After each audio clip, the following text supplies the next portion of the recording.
The morning after Carol's shocked inspection felt unusually calm, almost deceptive in its quiet. The neighborhood lawns glistened under a light mist, and the only sound was the hum of sprinklers rhythmically misting the sidewalks. But beneath that calm exterior, I knew something was brewing.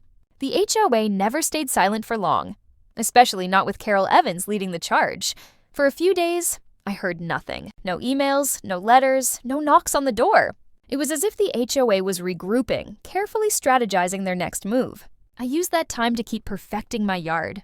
Each day, I added subtle touches, nothing that could break a single rule. A small fountain with recycled water, a wooden archway covered in climbing vines. Each addition came with a framed, laminated document describing its artistic significance. It wasn't just a garden anymore. It was becoming a curated exhibition. By the 5th day, I noticed unfamiliar cars driving slowly past my house. Some people stopped to take photos.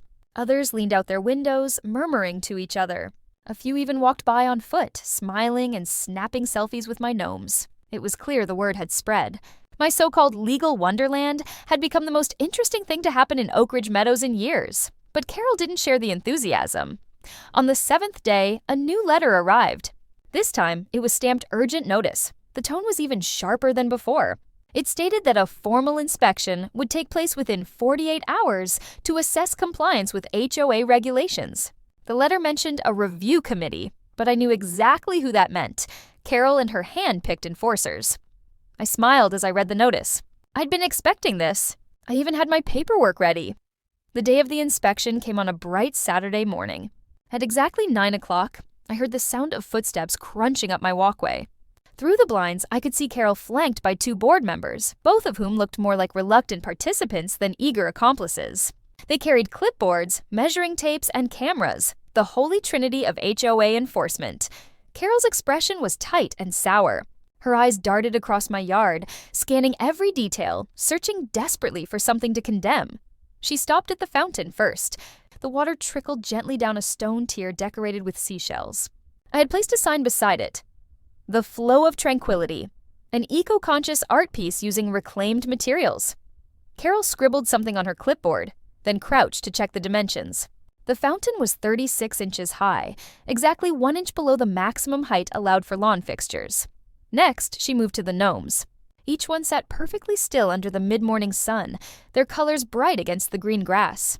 Every gnome had a small nameplate, each one referencing a quality of human character or a literary symbol. I watched from inside as Carol leaned closer to one of the plaques.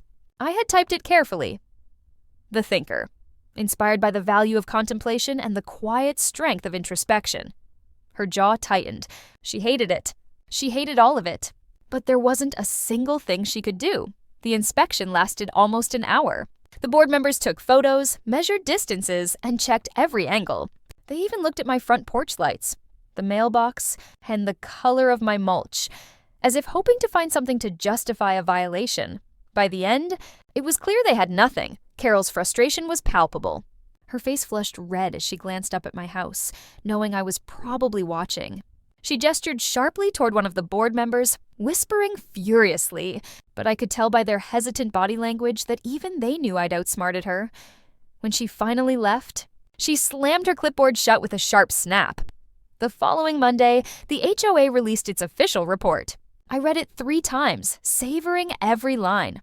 Following a full inspection of the property located at 1421 Maple Drive, it has been determined that no violations of HOA bylaws were found at this time. All decorative installations appear compliant with Section 8B of the Community Standards. That one sentence was all I needed. It was the HOA's own documentation confirming that my legal wonderland was completely within the rules. The victory felt sweet, but it also marked a turning point, because I knew Carol wouldn't stop there. She couldn't. The next week, small things started happening. My trash cans were accidentally moved out of line with the curb. A complaint was filed about excessive lighting from my solar lamps, though they emitted less light than most porch bulbs. Someone even reported that my fountain noise was disturbing the peace, though it was quieter than a whisper. Each time I received a new warning letter, each one pettier than the last. It was clear who was behind it. Carol was on a mission to make my life miserable, one paper notice at a time. But what she didn't realize was that every warning she sent only gave me more fuel. Every petty complaint became another opportunity for me to expand my project, so I added new features, still within the rules, of course.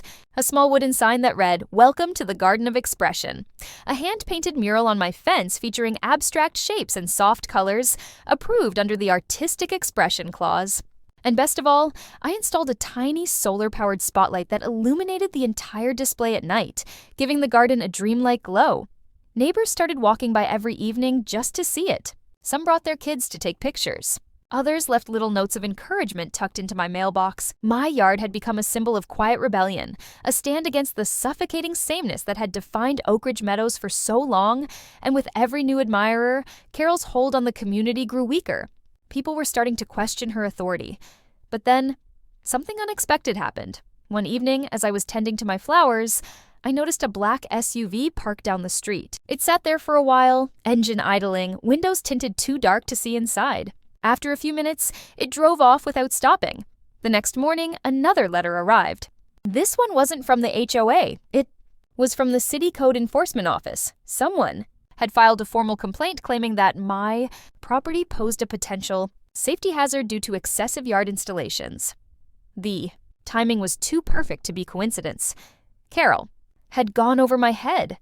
As I read the letter under the warm afternoon sun, I couldn't help but smile, not out of fear, but anticipation, because if she wanted to escalate the battle to the city level, she had no idea how prepared I was to fight back. This was no longer just about gnomes. It was about principle. It was about the right to be different in a world obsessed with uniformity. The legal wonderland wasn't just my yard anymore. It was my statement, and I was far from finished.